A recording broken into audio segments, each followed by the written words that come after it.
Hello friends, railway की पाठशाला पर आपका स्वागत है। दोस्तों, आज हम बात करेंगे सेंट्रल गवर्नमेंट एम्प्लॉय को मिलने वाला जो डियरनेंस अलाउंस है, यानी कि महंगाई भत्ता, उसके ऊपर। देखिए, जो महंगाई भत्ता होता है, डियरनेंस अलाउंस होता है, या जो पेंशनर होते हैं जिनको यहाँ पर डियरनेंस रिलीफ मिलता है, डीआर जो मिलता है, वो हर 6 महीने में यहाँ पर रिवाइज होता है। और ये जो रिवाइज होता है वो दोस्त होता है सीपीआई इंडेक्स के आधार पर। यानी कि जो यहाँ पर लेबर ब्यूरो की तरफ से, जो आपका श्रम मंत्रालय है, उसकी तरफ से जो आंकड़े जारी होते हैं कि भाई महंगाई कितनी बड़ी है, उसके आधार पर दोस्तों आपका हर 6 महीने के अंदर डियरनेंस अलाउंस यानी कि महंगाई भत्ता रिवाइज होता है। यह हर वर्ष जनवरी और जुलाई के अंदर रिवाइज होता है, लेकिन इसकी जो घोषणा होती है 3 महीने के बाद होती है।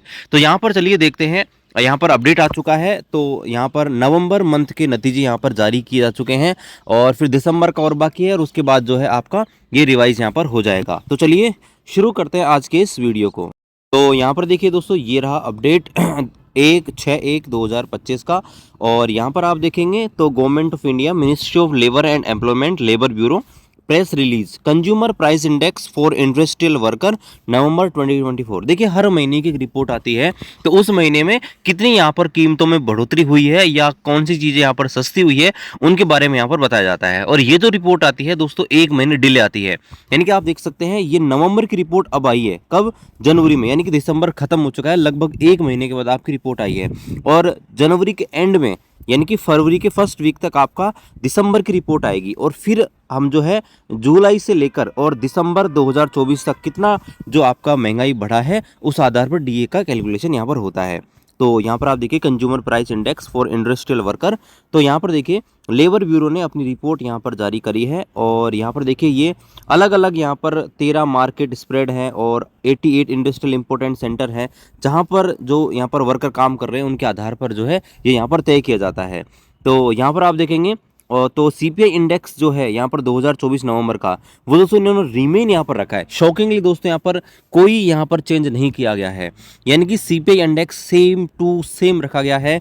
यानी कि नवंबर महीने में कोई भी महंगाई यहाँ पर नहीं बढ़ी है। यहाँ पर दोस्तों आप ये आंकड़े देख सकते हैं, और यहाँ पर अगर आप देखेंगे, ये देखिए आंकड़ा है पिछले साल नवंबर से लेके इस साल नवंबर तक का। यहाँ पर देखिए तो 4.98 यहाँ पर जो अब यहाँ पर आप देखेंगे तो ये ग्राफ यहाँ पर शो कर रहा है रेट और इन्फ्लेशन को। और यहाँ पर आप देखेंगे तो किस चीज़ में वृद्धि हुई है, किस चीज़ में कमी हुई है। तो यहाँ पर आप देखेंगे फूड एंड ब्रिवरेज में आप देखेंगे तो 0.1 की यहाँ पर कमी हुई है, यानी कि फूड और ब्रिवरेज सस्ते हुए हैं। पान, सुपारी, टोबैको जो है यहाँ पर आप देखेंगे तो ये भी यहाँ पर सस्ते हुए हैं इस रिपोर्ट के अकॉर्डिंग। क्लोथ्स एंड फुटवेयर देखेंगे थोड़े से यहाँ पर 0.4 जो है यहाँ पर इजाफा हुआ है। यहाँ पर आप देखेंगे हाउसिंग में देखेंगे तो हाउसिंग यहाँ पर सेम है, इनकी जो एचआरए वगैरह लगता है वो यहाँ पर सेम रहा है कोई वृद्धि नहीं हुई है। फ्यूल एंड लाइटिंग देखेंगे तो ये आपका लगभग सेम सा ही है, 0.1 का फर्क है। मिसलेनियस में आप देखेंगे तो यहाँ पर देखेंगे 0.2 की वृद्धि है। यानी कि ओवरऑल ये जो रिपोर्ट है इसने कहा है कि नवंबर महीने में किसी भी चीज़ में ओवरऑल आप देखेंगे कुल मिलाकर कोई भी बढ़ोतरी नहीं हुई है, यानी कि महंगाई सेम टू सेम यहाँ पर रखी गई है। और यहाँ पर ये आंकड़े पे आप यहाँ पर देख सकते हैं, यानी कि 144.5 अक्टूबर में था और 144.5 जो है यहाँ पर नवंबर में है। तो चलिए अब हम देखते हैं 5 महीने का जो डीए, ये जो आंकड़ा आ चुका है उसके आधार पर डीए करंटली यहाँ पर कितना यहाँ पर पहुंच चुका है, कितने परसेंट की वृद्धि यहाँ पर होगी। तो यहाँ पर दोस्तों आप देख सकते हैं हर 6 महीने में डीए रिवाइज होता है। तो जून 2024 में आप देखेंगे 53% यहाँ पर ऑलरेडी पहुंच चुका है, ठीक है।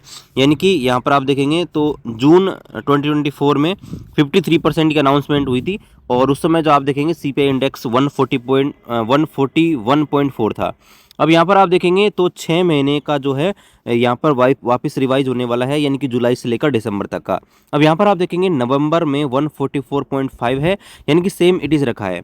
इस हिसाब से दोस्तों अब तक नवंबर तक 55.54 यहाँ पर दोस्तों डीए हो चुका है। पहले 53 था, अब दोस्तों यहाँ पर 55 हो चुका है, यानी कि 2% तो यहाँ पर बढ़ेगा ही बढ़ेगा। लेकिन यहाँ पर अभी देखिए 1 महीने का आंकड़ा और आना बाकी है, यानी कि दिसंबर का आंकड़ा और आएगा, तो उससे यहाँ पर दोस्तों क्लियर होगा। यहाँ पर देखिए हम कुछ अजम्पशन से लेके चलते हैं, और उसके आधार पर देखते हैं कि अगर यहाँ पर दिसंबर में ये इंडेक्स बढ़ता है तो कितना आपका डीए हो सकता है, और इंडेक्स में अगर कोई परिवर्तन भी नहीं होता है तो भी यहाँ पर कितना होता है।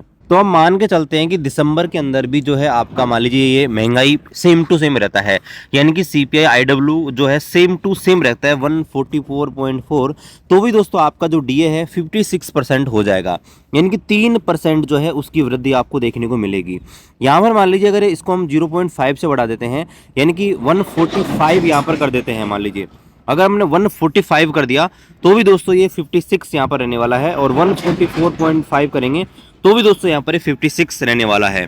तो दोस्तों 99% चांसेस यही रहेंगे कि आपका जो डियरनेस अलाउंस है जो रिवाइज होने वाला है जनवरी 2025 में, वो दोस्तों 56% ही होगा। बाकी डिपेंड करेगा दिसंबर की रिपोर्ट के ऊपर, तो यहाँ पर इंतजार है दिसंबर की रिपोर्ट का। बाकी देखिए मिलते हैं आपसे अगली वीडियो में जल्द ही किसी अपडेट के साथ, तब तक जय हिंद, वंदे मातरम।